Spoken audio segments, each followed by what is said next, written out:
Well, Nat, you've completed your squad with the signing of one of the most promising young players going around. What was it about Millie that you liked? Millie, yeah, she's been with us with the 20s. We've watched her through the 17s. She, even like as early as a couple of years ago, like put herself out there. Like we played against Bucklands Beach a few times at FFDP, and you know she did really, really well against us. So she's been somebody on the radar for a while. And then when this opportunity came up, that actually, even though she's super young, she was keen to make the move down here and continue developing. It was one that we just had to try and make work as quickly as we could. So yeah, as a club, as a staff, we're stoked to have her. Because she's so young, what do you see as her first season, or what will her first season look like? I mean, is she going to be challenging for minutes with this team? Yeah, absolutely. I think I've said on a few times, the squad is so competitive that anybody can make the starting lineup, anyone can make the 16. I think she showed at the 20s World Cup, where we do still have a lot of those players with us, that she can compete at that level. She can compete with the level of the players that we have here. She still has a lot of developing to do. We will not throw her into the lion's den, but when she's ready to take the field, we know that she'll be amazing, and we'll help navigate her through that. When we were talking with Emma the other day, Emma Ralston, you talked about a front four. Is that kind of what you're looking at this year? Is it sort of like what the men play with 2 10s and 2 9s, or what's your preferred formation? Yeah, probably a little bit more similar to last year, and just develop from that. I'm a bit more of a believer in like playing principally. So get your best players on the field, give them a structure and principles to play within, and then the formation kind of looks after itself. The formation is a way to press, a way to play out, and a way to start the game. So when I look at a front four, I probably look at wide players, a 9 and a 10, with midfielders behind them. And again, I think Millie could play in any one of those spots. I think our attacking options this year are really exciting. And that's your 22 now with the scholarship players, the full-time players, the list of 22. Yep. When you look at that list of 22, do you feel confident and comfortable with the balance, and do you feel like you can be competitive? Yeah, to both. I think we, like behind the scenes, have worked really hard to ensure we have good balance, and we've brought a lot of players in, especially their scholarship spots, that can play a number of positions. So I think when we head into the season, if we have any injuries, I feel really confident that whoever comes into those roles can step up and be part of the team. And again, like I've said, it's so competitive, the trainings are so competitive, that's only going to help drive everyone to be even better to make that starting 11 and even on the 16. Can I just ask you about the announcement yesterday about the 2 games for the Ferns against the United States in January? Yep. Outside of a FIFA window, right in the heart of the A-League women's season. Yeah. How do you expect the conversations to go with Yitka about you making Phoenix players available to her during that time? Yeah, the conversations have already started. We knew about this tour quite a while ago, so we've been really open and honest with each other. Me and Yitka get on really well. We think it's really important that the players can play for their country in a World Cup year in Wellington. So we will work with Yitka to ensure that they're not compromised, we're not compromised, we can be competitive, they can be competitive, and the players get all the opportunities that they can.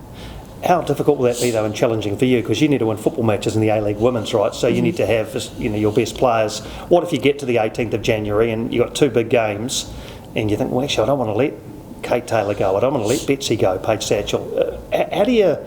How do you work it all out, or will it just sort of become evident?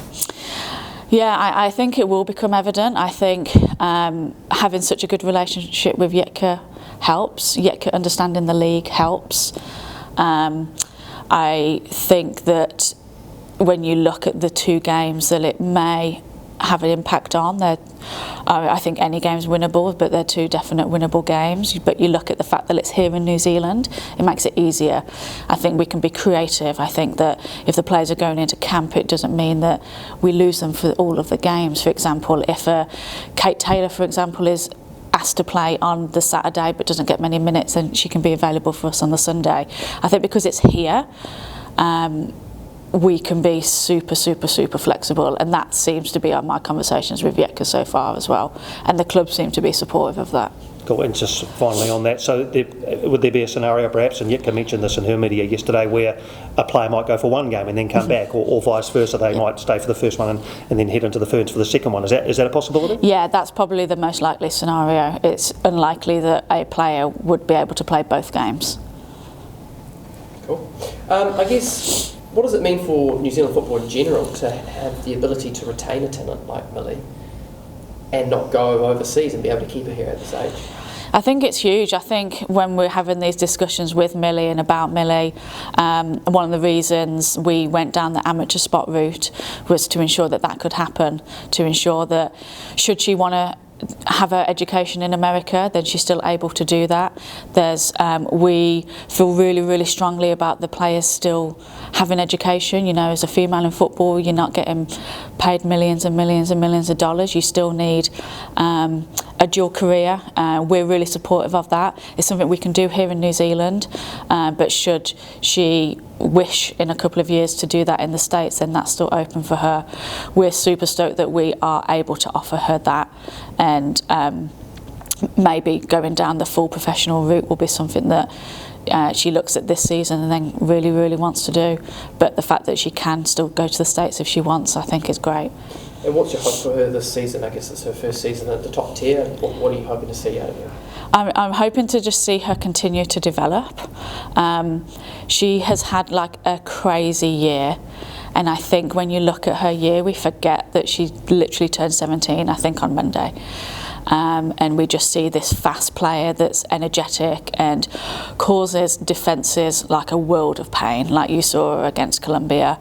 And again at the 17, she was so hard to play against, and she is, but she's still 17 and has a lot of developing to do, a lot of developing with game understanding to do. And I think here, being able to drip feed her into games, have her with some quality ferns that we've got here, then she's only going to continue to develop, and we need to kind of make sure that we don't push her too soon. And give her opportunities when she's ready. Because what does that say about, the head on her shoulders, that she's got to make these big decisions at just 17? It says a lot about her, doesn't it? Yeah, absolutely. And the fact that, God, I think if I was a 17-year-old and someone was like, here's a professional deal, I would have been like, what school?